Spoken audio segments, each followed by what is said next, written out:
చిట్టి పుట్టి చిన్నారులారా, అనగనగా ఒక ఊర్లో యోధ అనే ఒక వేటగాడు ఉండేవాడు. అతడికి తెలివి తక్కువ, ఆశ ఎక్కువ. అయితే వేటగాడు అయిన యోధాకు జంతువులను వేటాడమంటే చాలా ఇష్టం. అలా ఒకరోజు ఒక బలమైన జంతువుని వేటాడాలని విల్లు, బాణాలు, ఆయుధాలతో అడవికి బయలుదేరాడు. అలా అడవిలోకి వెళ్ళగా అతడికి ఒక కుందేలు కనిపించింది. వెంటనే దానిపైకి బాణాన్ని ఎక్కుపెట్టాడు. అది గమనించిన కుందేలు, ఓ వేటగాడ, ఒక్క క్షణం ఆగు, నేను చెప్పే మాట విను. నేను చాలా చిన్న జీవిని. నన్ను వేటాడడం వల్ల నీకు పెద్దగా ఆహారం రాదు. అయితే నా వెనుక ఒక పెద్ద జింక వస్తుంది. అది నాకన్నా పెద్దది. దాన్ని వేటాడితే నీకు సరిపడా ఆహారం దొరుకుతుంది. ఆలోచించు వేటగాడా అని తప్పించుకోవడానికి తెలివిగా జింకను సాకుగా చెప్పి తప్పించుకుంది కుందేలు. అసలే ఆశ ఎక్కువ, తెలివి తక్కువ అయినటువంటి వేటగాడు నిజమే కదా అనుకుని కుందేలును వదిలి ముందుకెళ్ళిపోయాడు. కొంత దూరం వెళ్ళాక కుందేలు చెప్పినట్టుగానే పెద్ద జింక కనిపించింది. వెంటనే దానిపైకి బాణాన్ని ఎక్కుపెట్టాడు. ప్రాణభయంతో ఆ జింక, ఓ వేటగాడా, యోధా, నువ్వు గొప్ప యోధుడివి, అలుపెరగని వేటగాడివి అంటూ, కాస్త ఆగు యోధా అంటూ, నన్ను చంపితే నీకు పెద్దగా లాభం ఉండదు.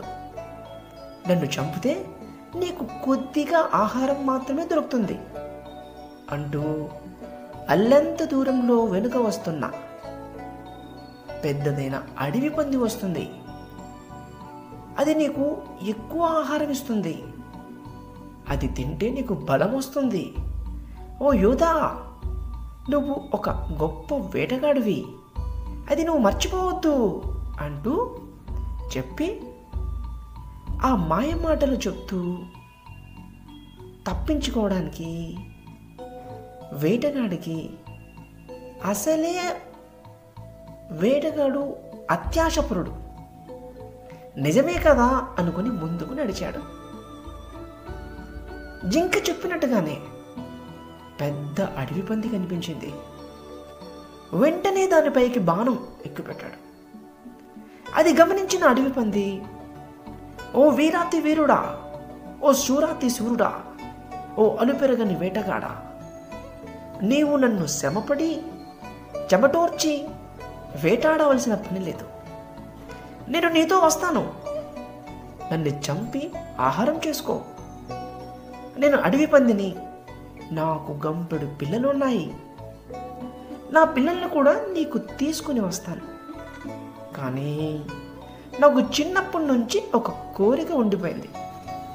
అదేంటంటే, వీరుడైన వేటగాడు గురి పెడుతున్నప్పుడు దగ్గర నుంచి ఎలా గురి పెడతాడు అనేది చూడాలనేది నా కోరిక.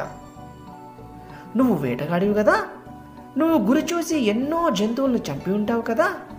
అయితే నీవు గురి చూసి నువ్వు దూరంగా ఉన్నటువంటి ఒక చెట్టు కమ్ముకు ఉన్న తేనె పొట్టును నువ్వు కొట్టాలి అని వేటగాడైన యోధాకు చెప్పింది. నువ్వు ఎలా గురి పెడతావో చూస్తాను. గురి తప్పితే నన్ను వదిలేయాలి. తేనె పొట్టును గురి చూసి కొడితే నేను నీకు ఆహారంగా అవుతాను.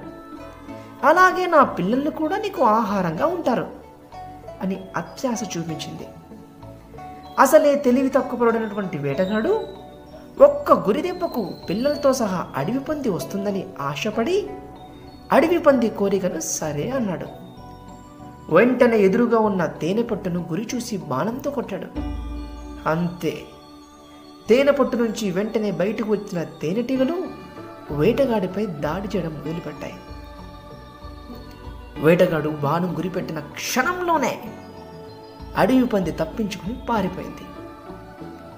వేటగాడు తేనెటీగల నుంచి తప్పించుకోవడానికి వేగంగా పరుగులంఘించుకొని అడవి నుంచి బయటపడ్డాడు.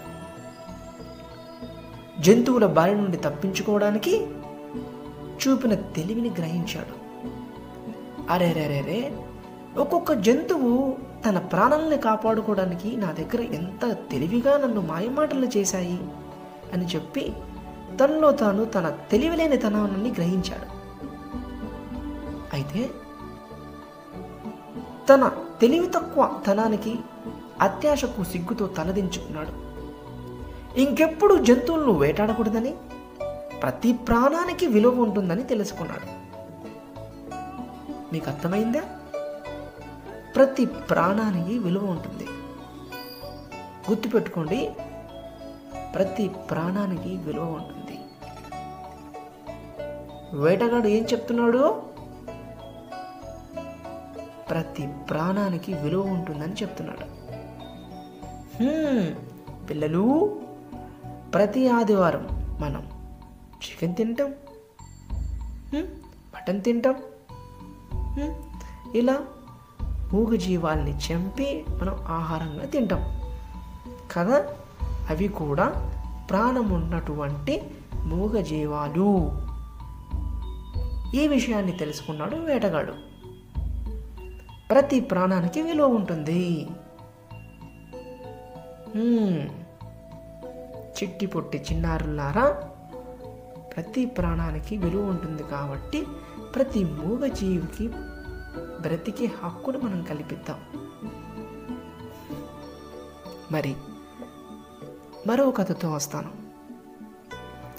జై హింద్, వందే మాతరం, సత్యమేవ జయతే.